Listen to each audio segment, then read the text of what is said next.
সাফ নারী ফুটবল টুর্নামেন্টের জয়ের আনন্দ ছড়িয়ে পড়েছে সারা দেশে। সে আনন্দ বাজায়নি সাফ জয়ী ফুটবলার মনিকা চাকমার গ্রামের বাড়ি খাগড়াছড়ির লক্ষ্মীছড়ি উপজেলার দুর্গম সুমন্তপাড়া গ্রামে, যে গ্রামে বেড়ে উঠেছিল জাতীয় নারী ফুটবল দলের এই তারকা খেলোয়াড়। খাগড়াছড়ি সংবাদদাতার তথ্যচিপিতে জানাচ্ছেন ইমরুল কায়েস। নেপালের দশরথ রঙ্গশালা স্টেডিয়ামে টানটান উত্তেজনার ফাইনাল খেলায় নেপালকে 2-1 গোলে হারিয়ে জয় ছিনিয়ে আনে বাংলাদেশ নারী ফুটবল দল।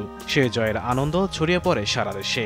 বাদ যায়নি খাগড়াছড়ির লক্ষ্মীছড়ি উপজেলার দুর্গম সুমন্তপাড়া গ্রামে, যে গ্রামে বেড়ে ওঠে সাফজয়ী নারী ফুটবল দলের অন্যতম খেলোয়াড় মনিকা চাকমা। নারী ফুটবল দলের অন্যতম খেলোয়াড় মনিকা গ্রামের বাড়িতে না গেলেও আনন্দের যেন কমতে ছিল না। বাবা বিন্দু চাকমা দেশের জন্য মেয়ের অবদানে খুশি। জয়ের আনন্দ ভাগাভাগি করেন পাহাড়ের সবার সঙ্গে। তবে দেশের জন্য সুনাম বয়ে আনা মনিকার বাড়ি যেন শত সমস্যায় জর্জরিত। নেই সুপেয় পানির ব্যবস্থা, নেই বিদ্যুৎ ও মোবাইল নেটওয়ার্ক। সরকারের পক্ষ থেকে রাস্তা, বিদ্যুৎ ও ঘর করে দেওয়ার কথা থাকলেও ঘর ছাড়া কিছুই পায়নি। স্থানীয়দের প্রত্যাশা সুনাম বয়ে আনা মনিকা চাকমার সব সমস্যার সমাধান। মনিকা চাকমা আমাদেরকে সফলতা এনে দেওয়ার জন্য আমরা ওনার উত্তরোত্তর যে হেত্রিক করতে পারে মতন এরকম আমরা আশাবাদী। আমরা এলাকাবাসী অত্যন্ত খুশি। আমাদের লক্ষ্মীছড়ির গর্ব তথা বাংলাদেশের গর্ব মনিকা চাকমা। প্রত্যন্ত অঞ্চল, তার মতন একজন ফুটবলার এখান থেকে জন্ম নেওয়া আমাদের বাংলাদেশের জন্য একটা গর্ব। বিদ্যুৎ ও মোবাইল নেটওয়ার্ক না থাকায় মেয়ের খেলা দেখতে না পারার আক্ষেপ বাবা বিন্দু চাকমার।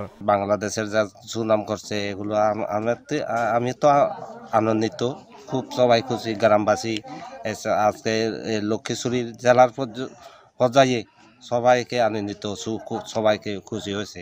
দেশের জন্য অবদান রাখা মনিকা চাকমার গ্রামের বাড়ির সমস্যা সমাধানে সহযোগিতার আশ্বাস প্রশাসনের। বর্তমান যে আমাদের যে ডিসির সাথে আমরা এই বিষয়ে আলাপ করব, কিভাবে দ্রুত এই অঞ্চলে একটা রাস্তা দেওয়া যায় ওই সেই ব্যবস্থা আমরা করব।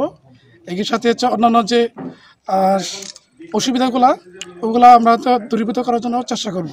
মনিকা চাকমা পাহাড়ের বাসিন্দাদের আদর্শ। আগামীতেও যেন দেশের ফুটবলে অবদান রাখতে পারে সেই প্রত্যাশা স্থানীয়দের। ইমরুল কায়েস, RTV।